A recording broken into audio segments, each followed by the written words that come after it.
ऋषि, बचपन से भायखला जू के बारे में सुनते आए हैं। आज आखिरकार यहाँ आ ही गए। हाँ, लेकिन जितना मैंने इसके बारे में पढ़ा उतना समझ आया कि ये सिर्फ एक जू नहीं है। मतलब? 1861 में ब्रिटिशों ने इसे विक्टोरिया गार्डन्स के नाम से बनाया था। बाद में इसका नाम वीर माता जिजाबाई भोसले वनस्पति उद्यान व प्राणी संग्रहालय रखा गया। यहाँ हिस्ट्री, नेचर और वाइल्ड लाइफ तीनों एक साथ मिलते हैं। फिर देर किस बात की? चलो शुरू करते हैं ये खूबसूरत सफर। एंट्रेंस पर स्कूल पिकनिक के बच्चों की एक्साइटमेंट देखकर लगता है कि हर जनरेशन के लिए ये जगह उतनी ही खास रही है। इस सफर की शुरुआत होती है उस माँ को नमन करते हुए जिन्होंने छत्रपति शिवाजी महाराज जैसे महान योद्धा को संस्कार और स्वराज्य का सपना दिया। जैसे जैसे हम आगे बढ़ते हैं, इस उद्यान का हर कोना हमें इसके गौरवशाली अतीत की एक नई कहानी सुनाने लगता है। सबसे पहले नजर आता है शानदार ससून क्लॉक टावर। उसके बाद विक्टोरियन आर्किटेक्चर की खूबसूरती को दर्शाता ट्रिपल आर्क। आगे बढ़ते ही मिलता है मुंबई के मशहूर काला घोड़ा की असली प्रतिमा, जिसने साउथ मुंबई के पूरे इलाके को उसकी पहचान दी। वहीं लेडी फ्रेयर टेम्पल और आज भी सुरक्षित ब्रिटिश कालीन वाटर टैप्स इस बगीचे के 160 साल पुराने इतिहास की खामोश गवाही देते हैं। और ये वही ऐतिहासिक हाथी है जिसने घारापुरी द्वीप को दुनिया भर में एलिफेंटा के नाम से पहचान दिलाई। ऐसी अनमोल धरोहरें इस उद्यान को सिर्फ एक जू नहीं बल्कि मुंबई के इतिहास, कला और विरासत का एक जीवंत संग्रहालय बना देती हैं। बहुत कम लोग जानते हैं कि शुरुआत में इस जगह की पहचान एक बॉटेनिकल गार्डन के रूप में हुई थी। आज भी दोनों तरफ खड़े पाम ट्रीज और अनेक प्रकार के वृक्ष उसी विरासत को जिंदा रखते हैं।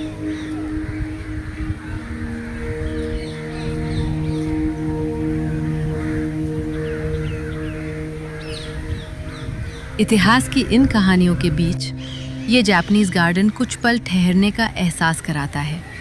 शांत वातावरण, खूबसूरत लैंडस्केपिंग और हरियाली से घिरा ये कोना मुंबई की भागदौड़ के बीच सुकून का एक छोटा सा ठिकाना लगता है।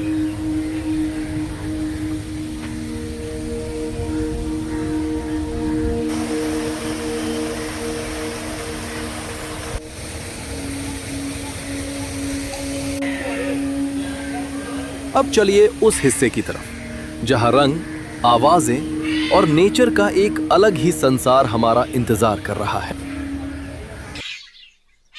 ये बर्ड्स पैराडाइज भारत के प्रसिद्ध बर्डमैन डॉक्टर सलीम अली को समर्पित है। 2021 में तैयार किया गया ये विशाल एवियरी पक्षियों के प्राकृतिक आवाज को ध्यान में रखकर बनाया गया है, जहां उन्हें खुलकर उड़ने और विजिटर्स को उन्हें करीब से देखने का अवसर मिलता है।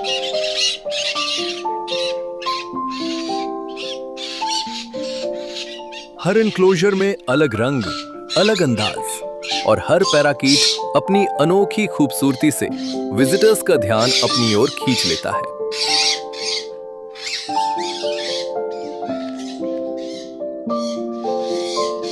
अगर आप यहाँ आए तो शानदार मलबार पाइड हॉर्नबिल को देखना बिल्कुल ना भूलें। अपनी बड़ी चोंच और अनोखी बनावट के कारण ये यहाँ के सबसे आकर्षक पक्षियों में से एक है।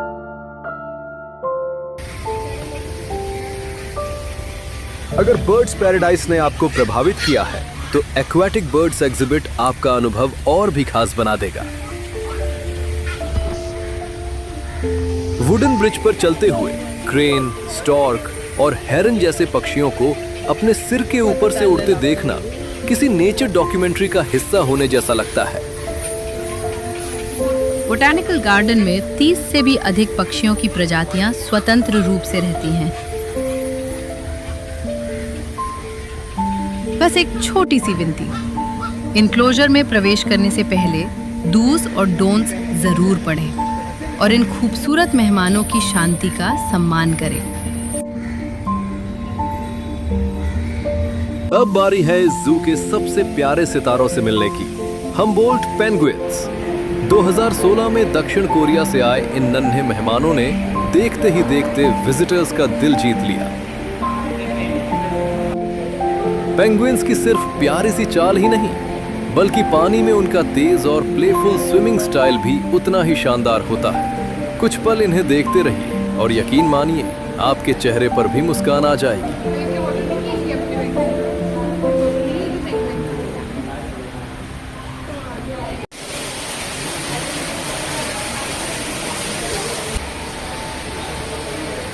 पानी की सतह पर बिल्कुल शांत दिखाई देने वाला ये मार्श क्रोकोडाइल प्रकृति का एक धैर्यवान शिकारी है। घंटों तक बिना हिले डुले इंतजार करना और सही समय पर बिजली जैसी फुर्ती से हमला करना इसकी सबसे बड़ी ताकत है।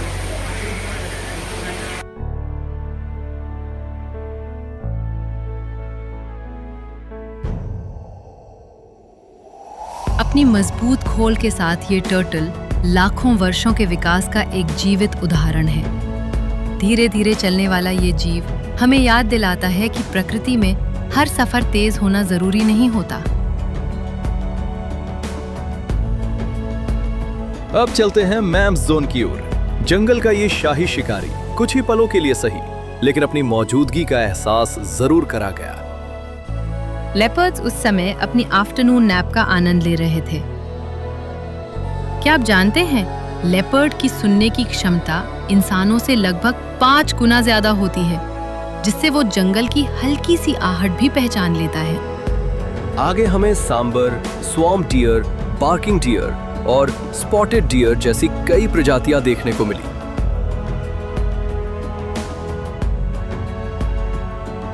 डियर परिवार की एक अनोखी बात यह है कि ब्रीडिंग सीजन के बाद इनके एंटलर्स अपने आप गिर जाते हैं और कुछ समय बाद फिर से नए एंटलर्स उगाते हैं।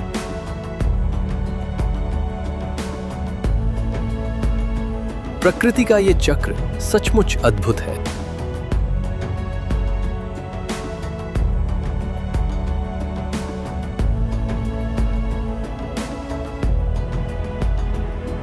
थोड़ा आगे बढ़े तो हायना भी अपने ही अंदाज में आराम से टहलता हुआ दिखाई दिया, जैसे उसे किसी बात की कोई जल्दी ही ना हो। और आखिर में मिले स्लोथ बेयर से, जो इस समय पूरी तरह आराम के मूड में था। कभी कभी वाइल्ड लाइफ की सबसे खूबसूरत बात उसकी खामोशी और सादगी भी होती है। इतना सब एक्सप्लोर करने के बाद थोड़ा रिफ्रेश होना तो बनता है। इसके लिए यहाँ फूड कोर्ट की सुविधा भी है। और अब चलते हैं इस परिसर के एक और अनमोल खजाने की ओर। इसी परिसर में स्थित है डॉक्टर भाऊदाजी लाड म्यूजियम, मुंबई का सबसे पुराना म्यूजियम। यहाँ शहर के इतिहास, कला, शिल्प और औद्योगिक विरासत को बेहद खूबसूरती से संजो कर रखा गया है। अगर आपको मुंबई की असली पहचान को करीब से समझना है तो ये म्यूजियम जरूर देखिए।